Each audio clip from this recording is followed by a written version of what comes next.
നിങ്ങൾ അച്ചീവ് ചെയ്യുന്ന കാര്യങ്ങളിലാണ് നിങ്ങൾക്ക് അഭിമാനം ഉണ്ടാകേണ്ടത്. നിങ്ങളിപ്പോൾ എഞ്ചിനീയറിംഗിന് പഠിക്കുന്നു, നിങ്ങൾക്ക് അതിനകത്ത് 1ാം ക്ലാസ് കിട്ടുന്നു, അല്ലെങ്കിൽ 1ാം റാങ്ക് കിട്ടുന്നു. ഇത് നിങ്ങളുടെ വീട്ടിൽ നിന്ന് കൊണ്ടുവന്നൊരു സാധനമല്ല, നിങ്ങൾ നേടിയെടുത്തൊരു സാധനമാണ്. അഭിമാനം കൊള്ളാനായിട്ടുള്ള അവകാശം നിങ്ങൾക്കുണ്ട്.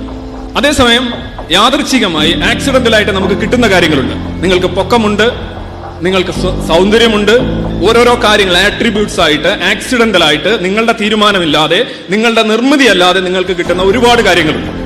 അതിൽ നിങ്ങൾക്ക് അഭിമാനം കൊള്ളുക എന്ന് പറയുന്നതിനകത്ത് കഥയില്ലാത്ത കാര്യമാണ്. കാരണം അങ്ങനെയാണെങ്കിൽ നിങ്ങൾക്കുള്ള ന്യൂനതകളുടെ പേരിൽ നിങ്ങൾ ഒരുപാട് അവകാശതാബോധവും കൊണ്ടുവരേണ്ടതായിട്ട് വരും.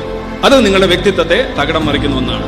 എപ്പോഴും നമ്മൾ നേടിയെടുക്കേണ്ട കാര്യങ്ങളാണ് അഭിമാനം കൊള്ളേണ്ടത്. ദേശീയത എന്ന് പറയുന്നത്, നിങ്ങൾ ഏതെങ്കിലും ഒരു രാജ്യത്തിലോ ഒരു വംശത്തിലോ ഒരു ഭാഷയിലോ നിങ്ങൾ ജനിച്ചു വീഴുന്നു. ആ ജനിച്ചു വീഴുന്നതിനെ കുറിച്ച് നിങ്ങൾ അഭിമാനം കൊള്ളുന്നതെന്ന് പറയുന്നത് അടിസ്ഥാനപരമായി മാനവിക വിരുദ്ധമായിട്ടുള്ള